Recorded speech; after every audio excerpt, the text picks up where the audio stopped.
Lords টেস্টের শেষ দিন ভারতের জয়ের জন্য প্রয়োজন 135 রান, হাতে রয়েছে 6 উইকেট। মানে টার্গেটটা 193। মানে ভারত খেলাটা শুরু করবে পঞ্চম দিনে 4 উইকেটে 58 এই অবস্থায়। ভারত অফিসিয়ালি 4টা উইকেট খোয়ালো, আমি মনে করি ভারত কিন্তু এই জায়গায় 1টা উইকেট কমই খুইয়েছে। কারণ লাস্ট উইকেটটা তো আকাশদ্বীপের পড়েছিল। তো তিনি তো একজন প্রপার বোলার, নাইট ওয়াচম্যান হিসেবেই তাকে মূলত নামানো হয়েছিল। তো বোলারদের উপর তো আলটিমেটলি ভরসা করে ম্যাচ জেতা যায় না। কিন্তু আপনি যদি প্রপার ব্যাটারের দিকে চিন্তা করে দেখেন তাহলে কিন্তু এখনও 5জন ব্যাটার ভারতের হাতে রয়েছে। এই ক্রিজে অপরাজিত রয়েছেন রাহুল 33 রান করে, তিনি তো এই লাইন আপে সবচেয়ে বড় ভরসা এখনও পর্যন্ত বলতে পারেন। আর এরপর মানে পঞ্চম দিন তাকে সঙ্গ দিতে আসবেন ঋষভ পান্ত, আর এর পরবর্তীতে একা করে আসবেন রবীন্দ্র জাডেজা, নীতিশ কুমার রেড্ডি আর ওয়াশিংটন সুন্দর। তো এই 5জনই বলতে গেলে এখন ভারতের শেষ ভরসা এই ইংল্যান্ডের ছুড়ে দেওয়া লাস্ট ইনিংসে 193 টার্গেট চেস করে জয় পাওয়ার জন্য।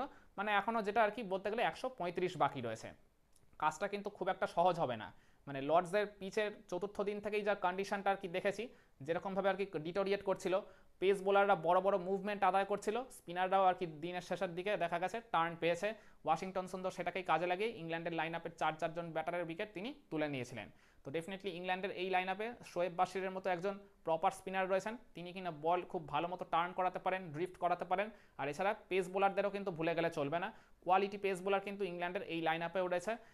জোফ্রা আর্চার থেকে শুরু করে ব্রাইডন কার্স, ক্রিস ওকস, ইংল্যান্ডের ক্যাপ্টেন বেন স্টোকস, এদেরকে কিন্তু প্রপার মোকাবিলা করতে হবে এই জায়গায়। তো 135টা হয়তো খুব বেশি রান লাগছে না, কিন্তু এইটাই আর কি পরবর্তীতে অনেকটা বড় রান হয়ে দেখা দিতে পারে যদি ওই পিচটা ওই চতুর্থ দিনের মতোই খারাপভাবে আচরণ করে, বা যদি কন্ডিশনটা আরও ডিটোরিয়েট করে।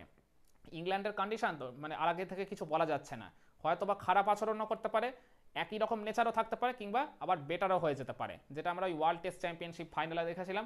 শেষের দিকে গিয়ে পিচটা বেটার হয়ে যাওয়ার জন্য সাউথ আফ্রিকা কিন্তু ওই অস্ট্রেলিয়া ছুড়ে দেওয়ার 280+ রানের টার্গেট অনায়াসে চেস করে জিতে গেছিলো, যেটা কিনা আমরা খুবই কেউ একটা প্রত্যাশা করিনি। তো ডেফিনেটলি এই পঞ্চম দিন যদি রোদ ওঠে তাহলে ভারতের জন্য বা ভারতের ব্যাটারদের জন্য এই রান চেস করাটা খুবই তুলনামূলক সহজ হয়ে যাবে। আর আমি যে বললাম ভারতের এই লাইন আপে 5জন ব্যাটারের উপরই ভারতকে তাকিয়ে থাকতে হবে, তার মধ্যে আমি মনে করি রাহুল আর ঋষভ পান্ত এই দুজন হচ্ছেন এই রিমেইনিং ব্যাটিং অর্ডারে সবচেয়ে বড় নাম। আর দুজন কিন্তু প্রপারলি ব্যাটিংটা করতে পারেন।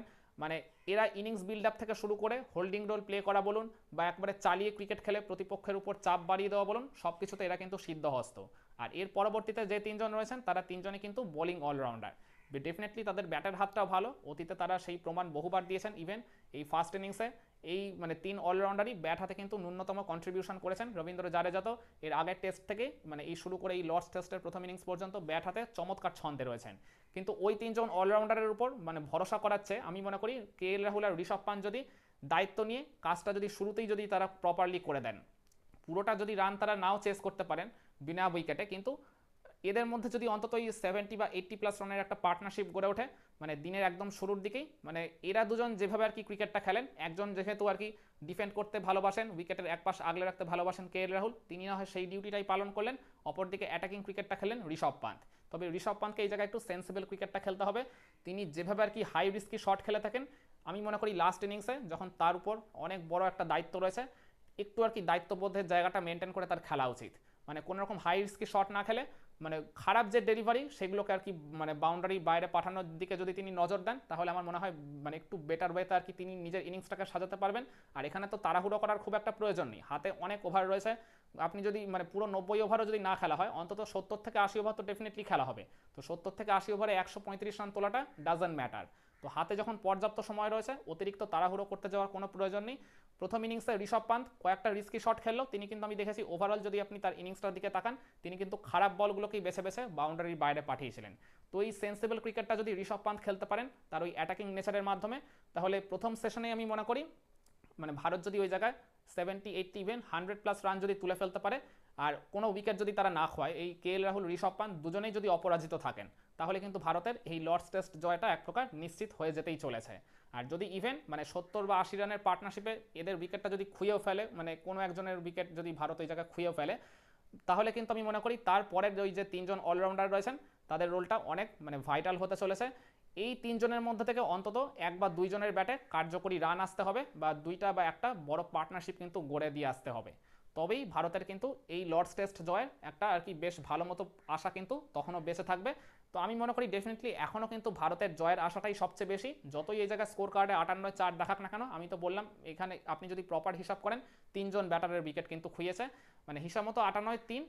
আর এই জায়গা থেকে ডেফিনেটলি কেএল রাহুল, ঋষভ পান্ত এই দুই বড় নামের উপরই আমাদের এখন সবচেয়ে বেশি ভরসা করতে হবে। আর এদেরকে যদি শেষের দিকে সঙ্গ দিতে পারেন ওই 3 অলরাউন্ডার, তাহলে তো আর কোনো কথাই নেই। মানে পিচের কন্ডিশন যাই হোক না কেন, একটু যদি দাঁতে দাঁত চেপে লড়াই করে আসতে পারে এই রিমেইনিং ব্যাটাররা, তাহলে এই লর্ডস টেস্টে তুলনামূলক এই সহজ ম্যাচটা কিন্তু আমি ভারতের মানে জয় না দেখতে পাওয়ার কোনো কারণ দেখছি না। ভারতকে আমি কিন্তু আলটিমেট উইনার হিসেবে দেখছি। আর ভারত যদি এই জায়গা থেকে ম্যাচটা কোনোভাবে হেরে যায়, সেটাই কিন্তু এই মানে আমাদের ভারতীয় সমর্থকদের জন্য বা ওভারঅল ইন্ডিয়ান টিমের জন্য সবচেয়ে বড় চমক হয়ে আসবে। একমত হবেন? আপনারাও কি মনে করেন শেষ দিন ভারতই জয়ের জন্য ফেভারিট এই ঐতিহাসিক লর্ডসে? কমেন্ট করে আপনার মতামতটা জানাতে পারেন।